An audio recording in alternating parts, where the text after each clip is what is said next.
요한일서 2장 12절에서 17절에 있는 말씀을 우리 다 같이 합독하십니다. 자녀들아, 내가 너희에게 쓰는 것은 너희 죄가 그의 이름으로 말미암아 사함을 받았음이요.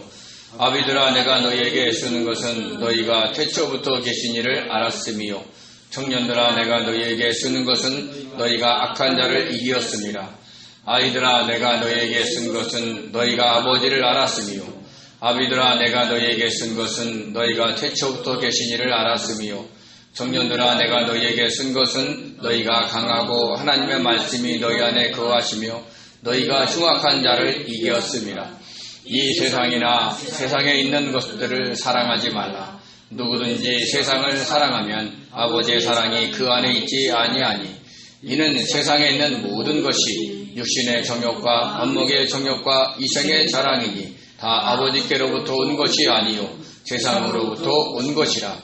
이 세상도 그 정욕도 지나가되 오직 하나님의 뜻을 행하는 자는 영원히 거하느니라. 아멘. 기도하겠습니다. 은혜로우신 하나님 감사합니다. 오늘도 하나님의 귀한 말씀을 선포할 수 있는 이 시간을 허락하심에 감사드립니다. 말씀이 선포될 때에 아버지 우리의 영이 새로워지게 도와주시고 아버지 하나님 주님의 뜻을 아버지 찾아갈 수 있도록 은혜를 베풀어 주시옵소서. 전하는 이 시간을 복되게 하실 줄 믿사옵고 감사하며 예수님의 이름으로 기도드립니다. 아멘. 아멘. 감사합니다.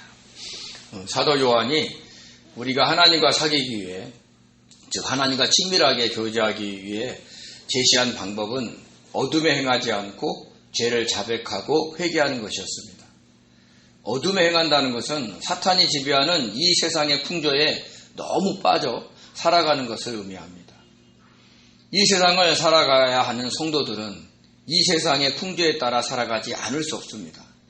각 나라마다 문화와 전통이 있고 시대마다 유행하는 흐름이 있습니다. 또 미래를 향한 방향을 제시하고 있기 때문에 그 풍조에 따라 살지 않을 수 없는 것입니다. 그러나 그 과정에서 지나치게 욕심에 이끌려 살아가는 것을 어둠에 행한다라고 한 것입니다. 왜냐하면 사탄은 우리들에게 자기를 사랑하며 자기를 위해 살아가라고 부추기고 있기 때문입니다. 또 하나님과 같이 돼서 주변 사람들과 환경을 자기의 뜻대로 다스리며 살라고 부추기고 있기 때문입니다. 그래서 세상의 관점에서 보면 옳은 일이고 당연한 행동일지라도 하나님의 관점에서 보면 잘못된 행동일 수 있습니다. 부모가 자녀를 가르치고 다스리는 것은 옳은 일이지만 지나치게 자기의 욕망을 투영해서 자녀를 다스리는 것은 어둠에 있는 것입니다. 내가 서울대 못 가서 한이 되었으니까 너가 내 대신에 서울대에 꼭 가야 된다. 그래도 서울대는 나와야 이 세상에서 잘 살 수 있어 라는 식으로 자녀를 몰아갈 수 있습니다. 자녀의 재능과 소망은 안중에도 없는 것입니다. 그러면 그것은 하나님 보시기에 옳은 일이 아닐 수 있습니다. 자기의 욕심과 욕망을 채우려고 어둠에 있는 것이죠. 이런 삶에서 벗어나게 하기 위해 빛 대신 하나님께서 그런 우리의 욕심과 욕망을 비추어서 드러내실 때 회개하고 돌아오면 하나님과 사귈 수 있다라는 것입니다. 그리고 세상의 관점에서 보더라도 자기의 뜻을 이루기 위해 다른 사람들에게 잘못된 행동을 할 때 그것을 인정하지 않고 끝까지 회개하지 않으면 하나님과의 사귐이 끊어지게 됩니다. 자기의 출세를 위해 동료들을 짓밟는다거나 자기의 명예를 위해 다른 사람들을 이용한다거나 자기의 이익을 위해 의도적으로 다른 사람에게 손해를 끼치는 등과 같은 행동을 함으로 주변 사람들로부터 나쁜 평판을 들을 때 빛 대신 하나님께서 그 잘못된 행동을 비추어서 드러내시면 자복하고 회개하고 돌아와야 하고 그러면 하나님과 사귈 수 있다는 겁니다.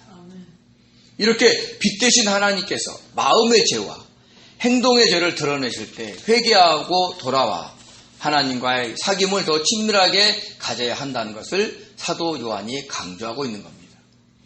이것이 우리의 모든 죄를 품에 안고 십자가에 못 박혀 죽으시면서 하나님의 진노를 몸소 받으시기까지 우리를 사랑하시고 구원하신 주님에 대한 도리이며 구원받은 자로서의 사명입니다.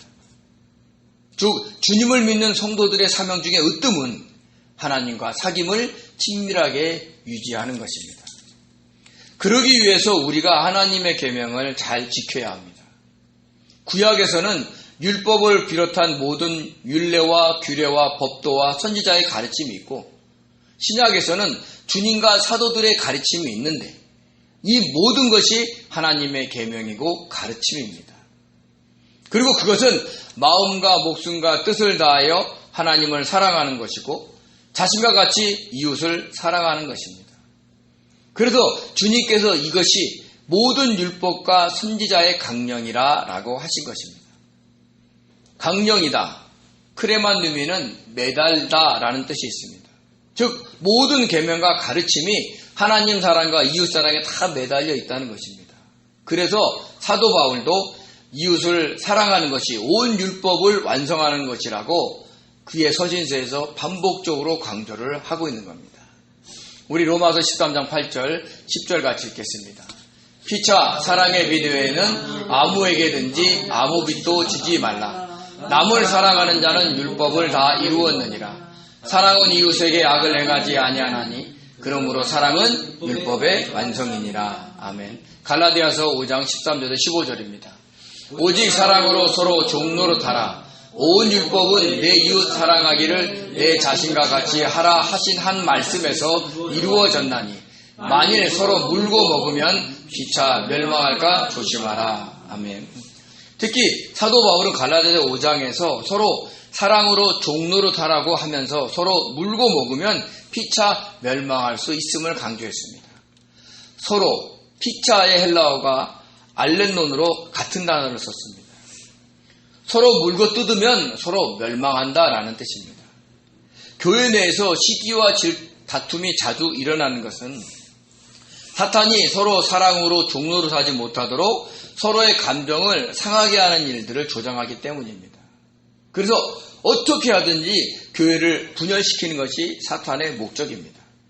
이것을 알고 성도들은 자기의 뜻과 자존심을 내려놓고 어떻게 하든지, 때로는 아무 말도 하지 않고 참든지, 때로는 물질의 손해를 혼자 감수하더라도 참고 견디면서 사탄이 교회를 분열시키려는 계략에 맞서 싸워야 합니다. 아무도 알아주지 않아도 오히려 비난과 조롱의 말을 듣는다 할지라도 참고 견디면서 주님의 이름으로 상대방을, 이웃을 사랑해야 합니다. 우리가 가족과 다른 성도들을 사랑한다는 것은 그들이 원하는 것을 다 들어주는 것이 아닙니다. 그들이 원하는 것을 들어주면서 사랑할 수도 있고 들어주지 않으면서 사랑할 수도 있습니다.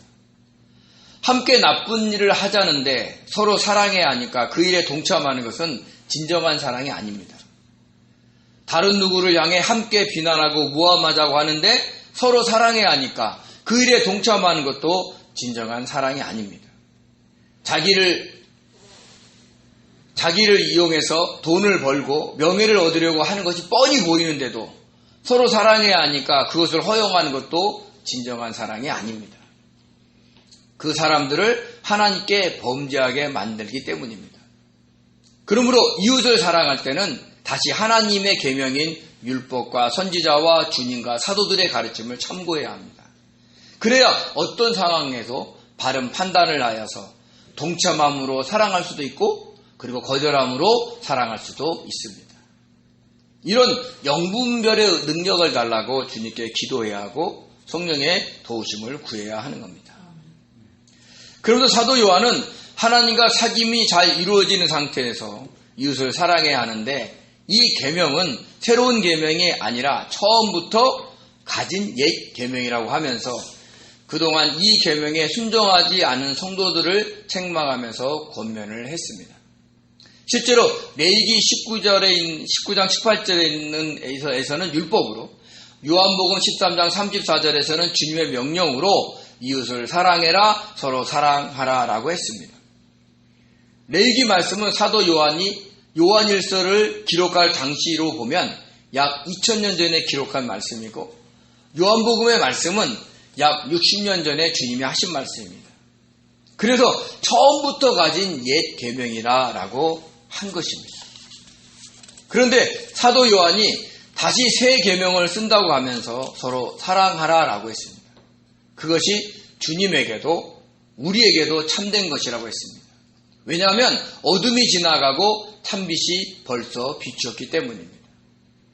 참빛인 주님이 세상에 와서 각 사람에게 비추셨다는 겁니다. 비추다의 헬라어 파이노는 빛나다, 비추다, 나타내다, 명백하게 하다, 보이다라는 뜻이 있는데 현재 능동태로 쓰였습니다. 현재 능동태로 쓰였다는 것은 지금도 계속해서 참빛인 주님께서 비추고 계신다는 겁니다. 그래서 주님에게도 우리에게도 참된 것이라고 한 것입니다. 지금 이 순간에도 저와 여러분을 비추고 있으니까 저와 여러분도 서로 사랑해야 하는 겁니다. 그러므로 이렇게 찬 빛이신 주님께서 지금도 비추고 있는데 형제를 미워한다면 우리는 스스로 어둠에 있는 것입니다. 마치 주님께서 세상에 참빛으로 오셨는데 이스라엘 백성들이 영접하지 않는 것과 같습니다. 이 세상의 풍조에 따라 사는 것이 쉽고 자기의 뜻대로 행동하는 것이 좋기 때문입니다. 참빛이신 주님의 뜻대로 살려면 이 세상의 풍조를 거스려야 하고 자기의 뜻을 내려놓아야 하니까 그렇게 하기 힘드니까 하기 싫으니까 주님의 빛을 온전히 영접하지 않는 겁니다. 마음에 드는 행동을 하는 사람을 사랑하기는 쉽습니다. 싫어하는 행동을 하는 사람을 미워하는 것도 쉽습니다. 그러나 미워하는 사람까지 사랑하려고 자기를 부인하고 빛 대신 주님을 의지하기란 보통 어려운 것이 아닙니다. 자기의 뜻을 꺾어야 합니다. 그 사람을 미워하는 이유를 다 내려놓아야 합니다. 그리고 미워하는 사람을 사랑하려고 주님을 의지해야 합니다. 그러면 우리는 빛 가운데 있는 것이고 주님이 원하시는 길을 가는데 아무런 장애가 없게 되는 겁니다. 그렇지만 사랑하기가 힘들어서 미워하고 싫어하고 증오만 하고 있다면 우리는 어둠에 있는 것이고 주님이 원하시는 길로 갈 수가 없습니다. 모든 사람에게는, 모든 성도에게는 주님이 원하시는 푯대를 향해 가야 하는 시온의 대로가 마음에 다 펼쳐져 있습니다. 그 시온의 대로는 마음에 있기 때문에 영이 성장하여 혼을 다스려야 갈 수 있습니다. 바로 혼인 우리의 생각과 감정과 의지가 영의 지시를 받아야 갈 수 있습니다. 그래서 미워할 수밖에 없는 사람을 사랑하려고 주님을 의지하면 그 미워하는 마음에서 우리를 구원해 주셔서 빛 가운데 있게 되고 그러면 시온의 대로가 밝히 보여 그 길로 달려가서 주님이 각자에게 정해 주신 푯대를 향해 달려갈 수가 있는 겁니다. 이렇게 형제와 이웃을 살아가는 것이 우리의 영의 성장에 중요하다는 것을 우리는 아셔야 되는 겁니다. 어떤 외부적인 환경을 견디는 것도 영의 성장에 중요하지만 우리의 영을 성장시키는 가장 중요한 동기는요, 서로 사랑하는 겁니다. 미워하는 사람까지 사랑하는 것. 그것만큼 우리의 영을 성장시키는 것은 없다고 생각이 듭니다. 그러면서 사도 요한은 교회에 있는 성도들을 세 분류로 분류하여 권면을 했습니다. 우리 요한일서 2장 12절에 14절을 같이 읽겠습니다. 자녀들아 내가 너희에게 쓰는 것은 너희 죄가 그의 이름으로 말미암아 사함을 받았으며 아비들아 내가 너희에게 쓰는 것은 너희가 태초부터 계신 이를 알았으며 청년들아 내가 너희에게 쓰는 것은 너희가 악한 자를 이기었습니다. 아이들아 내가 너희에게 쓰는 것은 너희가 아버지를 알았으며 아비들아 내가 너희에게 쓴 것은 너희가 태초부터 계신 이를 알았으며 청년들아 내가 너희에게 쓴 것은 너희가 강하고 하나님의 말씀이 너희 안에 거하시며 너희가 흉악한 자를 이겼습니다. 아멘. 사도 요한은 교회 내에 있는 성도들을 세 분류로 분류해서 그들에게 각각 2번씩 반복해서 권면을 했습니다. 2번 반복한다는 것은 강조한다는 얘기를 하고 있는 거죠. 먼저 자녀들, 그 아이들에게는 너희 죄가 그의 이름으로 말미암아 사함을 받았고 또 너희가 아버지를 알았다라고 했습니다. 아비들에게는 태초에 계신 이를 알았다라고 2번이나 반복해서 설명을 했습니다. 그리고 청년들에게는 너희가 악한 자를 이기었는데 너희가 강하고 하나님의 말씀이 너희 안에 거하였기에 흉악한 자를 이긴 것이라고 했습니다. 즉 흉악한 자를 어떻게 이겼다라고 설명을 한 것입니다. 악한, 흉악한 헬라어가 똑같습니다. 포네로스입니다. 이 단어는 나쁜 상태에 있는, 병든, 악한, 사악한이라는 뜻이 있는데, 그래서 이 악한 자는 다른 사람을 괴롭게 하고 슬픔을 초래하는 자, 재난이나 재앙을 가져오는 자, 나쁜 불행을 가져다 주는 자로서 사탄의 세력들을 의미합니다. 형제를 사랑하지 못하게 하여, 즉 형제를 미워하게 하여 어둠에 있게 함으로 하나님과의 사귐을 끊어지게 하려는 사탄의 세력들을 의미합니다. 그렇지만 하나님의 말씀이 너희 안에 거하여 흉악한 자를 이겼다라고 한 것입니다. 먼저 자녀들, 아이들은요, 주님을 믿은 지 얼마 되지 않는 성도를 말합니다. 이것은 나이와 관계가 없어요.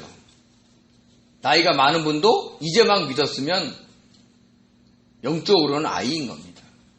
그들이 형제를 막 미워하려고 할 때 자신들의 죄가 주님의 보혈로 말미암아 사함을 받았다는 사실을 알게 되면, 그런 놀라운 은혜를 받았다는 사실에 그 형제를 사랑할 수 있다는 겁니다.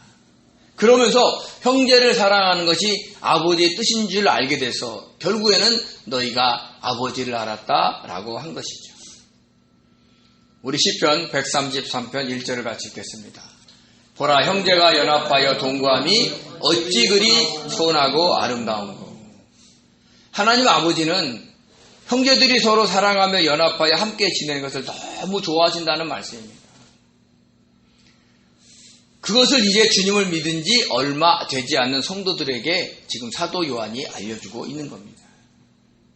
형제를 사랑하는 것이 하나님께서 기뻐하신다는 거죠. 자, 그리고 주님을 믿은 지 오래된 성도를 향해서는 아비들이라고 하면서 그들에게 형제를 미워하지 않고 사랑하는 과정에서 태초에 계신 이를 알았다라고 했습니다. 태초에 계신 이는 요한일서 1장 1절에 우리가 배운 것처럼 태초부터 있는 생명의 말씀인 예수 그리스도를 의미합니다. 그러니까 그분을 알게 되었다는 거죠. 황혼의 인생길에서 뒤를 돌아보니까 주님이 자신을 얼마나 사랑하셨는지, 자신을 위해서 십자가에 못 박혀 죽으시기까지 사랑하셨음을 새삼 알게 되었다는 겁니다.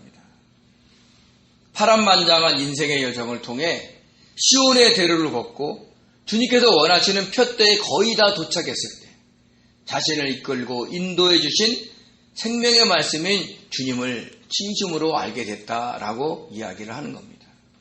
우리가 복음성가 중에 은혜라는 노래가 있습니다. 내가 누려왔던 모든 것들이, 내가 지나왔던 모든 시간이, 내가 걸어왔던 모든 순간이 당연한 것이 아니라 은혜였소라는 가사가 저절로 수긍이 되는 나이가 된 것입니다. 또한 교회 내에서 중추적인 역할을 하는 청년들을 향해서는 악한 자를 이겼다라고 했습니다. 청년들은 어떻습니까? 혈기가 왕성해요. 그러다 보니까 감정에 따라 행동할 수가 있습니다. 자신에게 미운 행동을 하면 금방 표시를 냅니다. 싫으면 싫은 표정을 짓습니다. 반대로 좋으면 너무 좋은 표정을 바로바로 짓습니다. 그래서 저는 젊은 분들한테 얘기할 때 굉장히 표정을 살핍니다. 바로 표시가 나거든요. 자주 잘 대하면 막 좋아하고 또 본인 마음이 안 들으면 막 표정이 일그러지고 그러거든요. 그렇게 감정에 따라 요동함으로 시기하게 하고 다투게 하는 악한 자의 결박에 빠질 수 있지만 오히려 하나님의 말씀에 순종함으로 그를 이겼다는 겁니다. 주님의 말씀이 임할 때 바로 순종할 수 있는 것이 또한 청년들의 기백이고 순수함이기 때문입니다. 그래서 그들에게 너희가 그렇게 하나님의 말씀에 순종함으로 이겼으니 이제는 계속해서 형제 사랑을 함으로 악한 자를 계속해서 이겨가라 라고 권면을 하고 있는 겁니다. 이렇게 교회를 구성하는 세 부류의 성도들이 형제를 미워하지 않고 시기하고 다투지 않고 서로 사랑한다면 빛 가운데 행하게 되고 하나님과의 사귐이 더 친밀하게 됩니다. 그러면 교회를 분열시키는 영지주의자들을 물리칠 수 있게 되는 것이고 오늘날 활동하고 있는 이단의 유혹을 물리칠 수가 있는 겁니다. 근데 이 아이비들 그리고 아비들, 청년들은요 다른 면에서 보면 한 개인의 영적 성장 과정을 나타내기도 합니다. 단순히 교회에 오래 다녔다라는 기준이 아니라 주님을 믿고 교회를 오래 다녔어도 영이 아이일 수도 있고 아비일 수도 있고 청년일 수도 있기 때문입니다. 자, 그런 개개인들에게 또 한번 적용을 한번 해보겠습니다. 교회는 얼마 다닌지 몰라요. 오래 다녔던, 짧게 다녔던. 그러나 그 수준이 영이 아이인 수준. 그래서 아이들, 자녀들은 주님을 믿고 영이 깨어났지만 아직 어린아이 수준으로 성장한 상태를 의미합니다. 목회자도 영이 어린 상태가 있을 수 있어요. 장로들도 영이 어릴 수도 있습니다. 오히려 초신자가 영이 더 성장할 수도 있는 거예요. 그러니까 아무도 모르는 겁니다. 그래서 영이 어리기 때문에 혼을 완전히 지배하지 못하고 혼이 육의 지배를 받고 있는 상태가 됩니다. 이때는요, 세상 사람들과 같이 육에 속한 사람이라서 육신으로 좋으면 사랑하고 싫으면 미워하게 됩니다. 그러니까 교회를 오래 다녀도 저 사람은 내 마음에 맞아 이래가지고 막 좋아하고 저 사람은 내 마음에 안 맞아 하고 막 싫어하잖아요. 그럼 그분은 아직 영이 어린 상태라는 얘기를 하고 있는 겁니다. 그럴 때 자신이 주님의 보혈로 죄사함을 받은 자라는 걸 알고 그런 놀라운 은혜를 받은 자로서 미워하는 형제를 사랑하라 라고 한 겁니다. 진심으로 이런 주님의 놀라운 은혜를 영적으로 깨닫게 된다면 형제를 사랑할 수밖에 없습니다. 우리 같은 죄인을 주님이 사랑하셔서 예수님의 보혈을 흘려주시고 구원해 주셨는데 이 사실만 갖고도 우리는 다른 사람을 사랑할 수가 있는 겁니다. 그러면 마음이 어둡지 않고 평강을 누리게 되어서 아버지 하나님의 은혜를 알게 된다라는 뜻입니다. 그리고 아비들은요, 영이 성숙하고 성이 성장하여 성숙도가 무르익은 상태를 이야기합니다. 어쩌면 주님에게까지 거의 다 자란 상태일 수도 있습니다. 우리 에베소 4장 15절에 있는 말씀 같이 읽겠습니다. 오직 사랑 안에서 참된 것을 하여 범사에 그에게까지 자랄지라. 그는 머리니 곧 그리스도시라. 아멘. 이런 성도는 이웃을 사랑하는 것을 기뻐하고 당연한 것으로 합니다. 사랑할 수 없는 우리들을 끝까지 사랑하셔서 구원하여 주신 그 주님의 은혜를 알기 때문입니다. 그래서 태초에 계신 이, 즉 태초부터 있는 생명의 말씀이 주님을 알았다라고 한 겁니다. 그분을 영적으로 잘 알기에 어떤 형제도 사랑하려고 하고 사랑할 수 있는 겁니다. 또한 청년들은 영이 성장하는 과정에 있는 상태를 의미합니다. 아이의 수준에서는 벗어났고 그러나 아비의 수준에는 못 미치는 상태입니다. 형제를 사랑해야 하는데 혼에 속한 감정의 기복이 심합니다. 마치 육신의 청년들과 같이 감정 조절을 잘 못합니다. 꼴도 보기 싫은데 미워 죽겠는데 주님의 말씀에 순종해야 하기에 몸부림치는 단계입니다. 결국에는 자신의 감정을 움직이게 하는 사탄의 계략을 알게 되고 주님의 말씀에 순종함으로 이긴다라는 겁니다. 이렇게 내 이웃을 내 자신과 같이 사랑하라는 말씀에는요, 강력한 영적 능력이 있는 겁니다. 우리 에베소 6장 17절 같이 읽겠습니다. 구원의 투구와 성령의 검 곧 하나님의 말씀을 가지라. 아멘. 히브리서 4장 12절과 13절입니다. 하나님의 말씀은 살아있고 활력이 있어 좌우에 날선 어떤 검보다도 예리하여 혼과 영과 및 관절과 골수를 찔러 쪼개기까지 하며 또 마음의 생각과 뜻을 판단하나니 지으신 것이 하나도 그 앞에 나타나지 않음이 없고 우리의 결산을 받으시기에 눈앞에 만물이 벌거벗은 것 같이 드러나느니라. 아멘. 그런데 사탄의 세력들은요, 우리가 형제를 사랑하지 않아야 할 이유들을 그렇게 만들어냅니다. 저 사람은 어때서 사랑할 수가 없어. 저 사람은 저러니까 사랑할 필요도 없어. 막 이러죠. 그렇지만 이웃을 사랑하라는 하나님의 말씀은 성령의 검으로 그런 사탄의 계략을 물리칩니다. 또한 이웃을 미워하는 것을 정당화하려는 우리의 마음과 생각을 하나님의 말씀으로 드러내 우리로 하여금 회개하게 하고 말씀에 순종하게 만듭니다. 그 과정에서 악한 자, 흉악한 자인 사탄의 세력을 이기는 겁니다. 자, 이처럼 한 교회를 구성하는 성도들의 영적 수준이나 한 개인의 영적의 성숙도도 이웃을 얼마나 사랑하는지에 달려있다는 것을 우리는 아셔야 됩니다. 사랑스러운 이웃도 있고 미워지는 이웃도 있지만 모든 이웃을 주님의 이름으로 사랑하는 것이 자신의 영적 성숙도를 가늠해 볼 수 있는 잣대인 것을 잊지 마시기 바랍니다. 제가 미워 죽겠는데 사랑해 보시기 바랍니다. 그러면 영이 엄청 성장하시는 거예요. 꼴도 보기 싫어 죽겠는데 사랑해 보려고 한번 해보세요. 주님께 기도하고 의지해 보세요. 근데 사랑하게 돼. 그러면 우리의 영이 엄청 성장하는 거예요. 목사님, 저는 언제 영이 성장하나요? 그럼 미워하는 사람을 사랑해 보면 됩니다. 그러면 엄청난 성장을 이룬다는 걸 잊지 마시기 바랍니다. 그러면서 사도 요한이 강조하는 것은 이 세상이나 이 세상에 있는 것들을 사랑하지 말라라고 했습니다. 우리 요한일서 2장 15절에서 16절 같이 읽겠습니다. 이 세상이나 세상에 있는 것들을 사랑하지 말라. 누구든지 세상을 사랑하면 아버지의 사랑이 그 안에 있지 아니하니 이는 세상에 있는 모든 것이 육신의 정욕과 안목의 정욕과 이생의 자랑이니 다 아버지께로부터 온 것이 아니요 세상으로부터 온 것이라. 아멘. 사람들이 이 세상이나 이 세상에 있는 것들을 사랑하는 것은 결국은 자기를 사랑하기 때문입니다. 자기같이 이웃을 사랑해야 하는 존재들이 이웃을 사랑하지 않고 자신을 더 사랑하는 겁니다. 여기서 이 세상은 이 세상의 풍조를 의미합니다. 그러나 어느 시대를 막론하고 이 세상은 주님이 보시기에는 항상 어그러지고 거스르는 세대라는 것을 잊지 마시기 바랍니다. 우리 빌립보서 2장 15절에 있는 말씀 같이 읽겠습니다.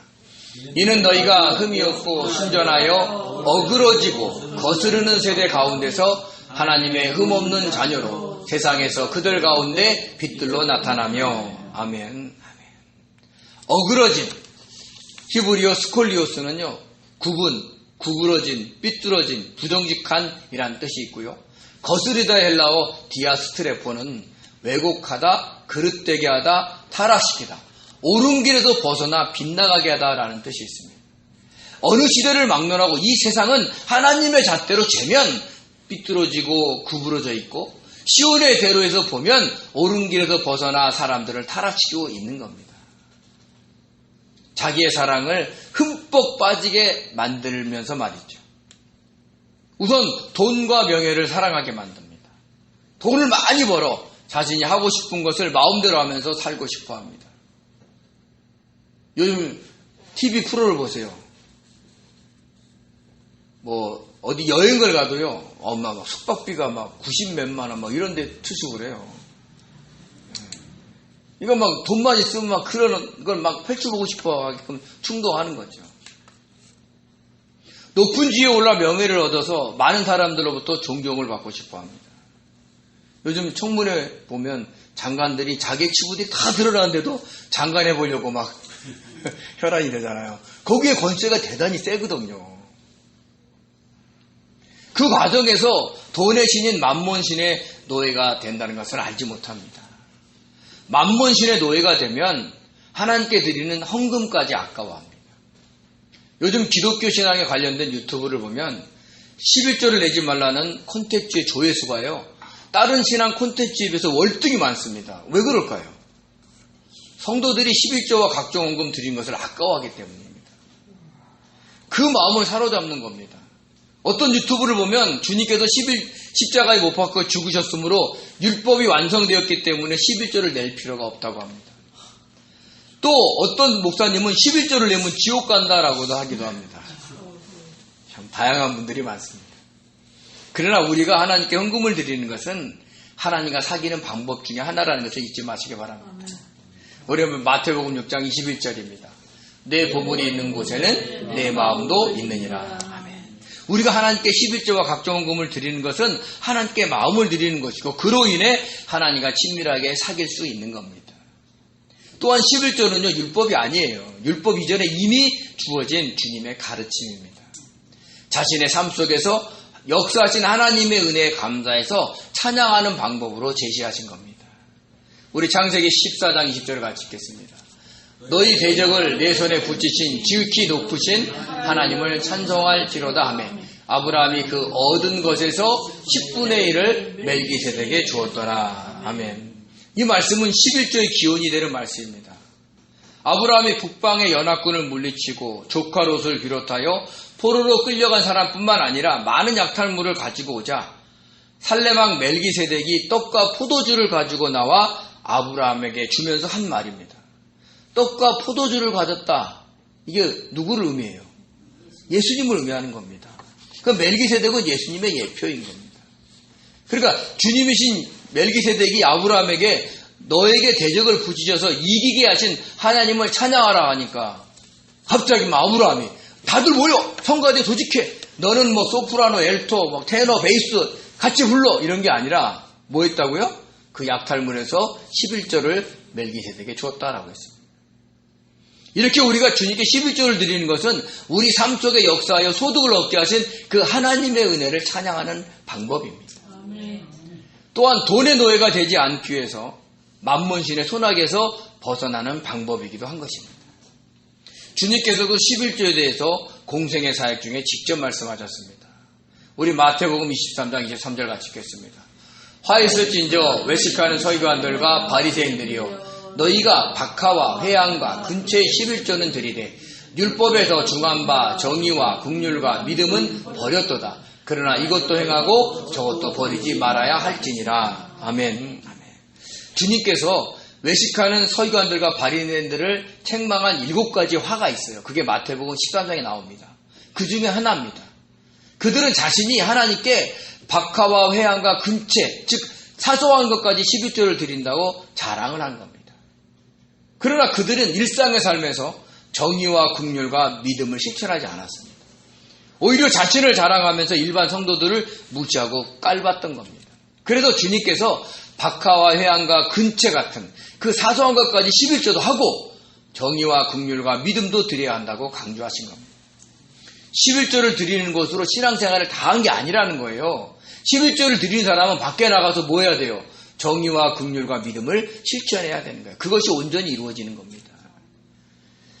이 말씀에 대해서 어떤 목사님은 주님께서 구약의 사람이니까 이 말씀을 지키지 않아야 된다라고 합니다. 그러나 주님은 구약의 사람이 아닙니다. 주님은 구약과 신약을 연결하시는 분이에요. 우리 마태복음 11장 13절 같이 읽겠습니다. 모든 선지자와 율법이 예언한 것은 요한까지니.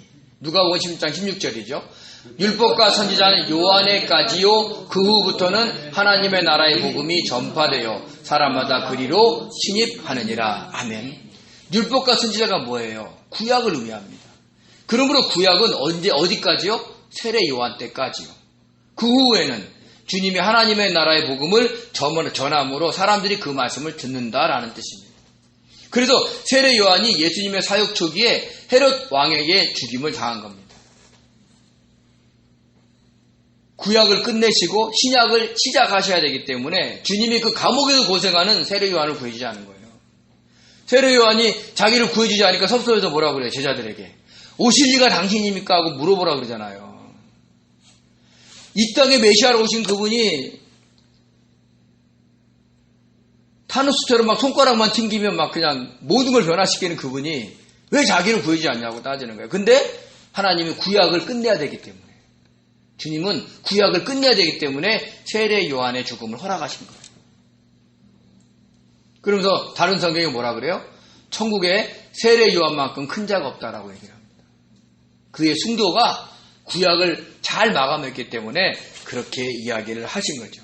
그리고 그 주님이 11조를 드리라는 말씀을 세례 요한이 죽은 지 1, 2년 후인 주님이 십자가에 못 박히기 전에 하신 말씀이 아까 마태복음 23장 23절의 말씀입니다. 제가 참 궁금한 것이 있어요. 11조를 드리지 말라고 강조하는 목사님들은 교회를 도대체 어떻게 운영할 수 있는지 모르겠어요. 목사님이 개인적으로 돈이 많아서 또 다른 데서 이렇게 세를 받아서 성도들이 11조를 내지 않아도 교회가 운영되는지 잘 모르겠습니다. 특히 구원파는 11조를 내지 말라고 합니다.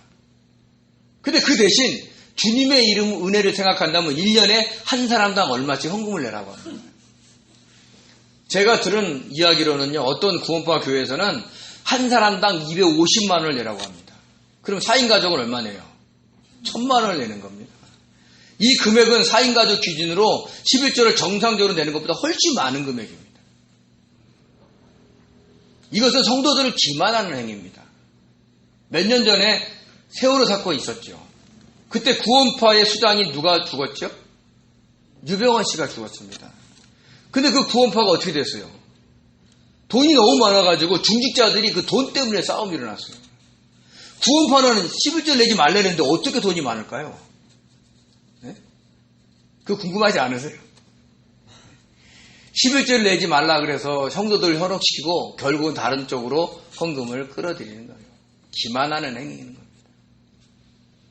그래서 저는 개인적으로 유튜브에서 막 11절 내지 말라는 목사님 교회를 가보고 싶어요. 어떻게 교회를 운영하십니까? 구약에서도 성도들이 내는 11조와 헌물로 제사장의 월급을 주고 성전을 유지보수했습니다. 이런 사실을 뒤로 한 채 단순히 조회수를 올리기 위해서 11조를 내지 말라고 한 것은 성도들을 만몬신의 노예로 만드는다는 것을 아셔야 된다는 거예요. 만몬신의 노예가 되는 것은 결국 자기를 사랑하기 때문이고 그것이 바로 이 세상과 이 세상을 사랑하지 말라는 그 말씀에 불순종하는 겁니다. 자기를 사랑하여 이 세상의 것을 사랑하면 그 심령 안에 하나님이 사랑이 없다라고 했습니다. 즉 하나님 아버지와 사귐이 없다라는 뜻입니다. 하나님과 친밀한 사귐을 원하신다면 이 세상과 이 세상에 있는 것들 사랑하지 말아야 되는데 특히 돈을 사랑하지 않아야 되는데 돈을 사랑하기 때문에 하나님이 기뻐하신 모든 악을 기뻐하지 않으시는 모든 악을 행할 수도 있다는 걸 우리는 아셔야 됩니다. 우리 디모데전서 6장 10절입니다. 돈을 사랑함이 일만하게 뿌리가 되나니 이것을 탐내는 자들은 유혹을 받아 믿음에서 떠나 많은 근심으로써 자기를 찔렀도다. 아멘. 이 말씀은 돈을 사랑하는 자는 만몬신의 노예가 되고 그로 인해 믿음에서 떠나게 되고 그러면 사탄의 공격을 받아 두려움과 공포, 근심과 염려 속에서 가슴앓이를 하며 살아가게 된다라는 말씀입니다. 그러므로 11조와 헌금을 드림으로 만몬신의 노예가 되지 마시기 바랍니다. 이 세상과 이 세상에 있는 것들을 사랑하지 않아서 하나님 아버지와 친밀한 사귐 속에서 하나님을 사랑을 느끼면서 이웃을 사랑하는 성도들이 되시기 바랍니다.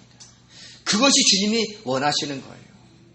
무엇보다 중요한 것은 내 주변에 있는 가족과 형제를 사랑하는 겁니다.